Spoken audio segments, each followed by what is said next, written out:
Hi, here are the steps to the laying hip twist. This is great for core stability and spine mobility. So we're gonna find a mat, lay on the mat on your back, and have the whole back on the mat. You can have that natural low back curve, that is fine.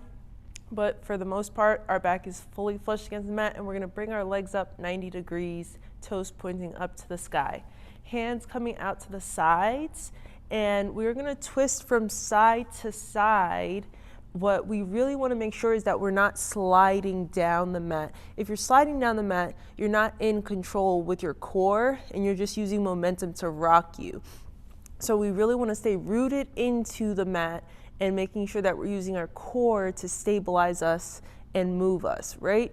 And so we're gonna twist from side to side. Inhaling, exhale, twisting to one side, inhaling back, and then exhaling to the other side.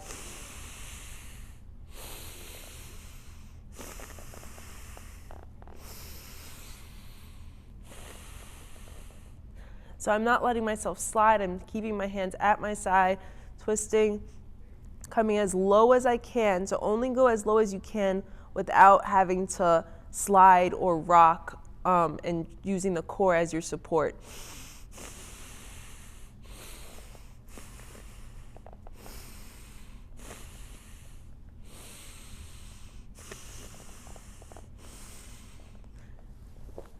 And that is the laying hip twist. Let me know what you think.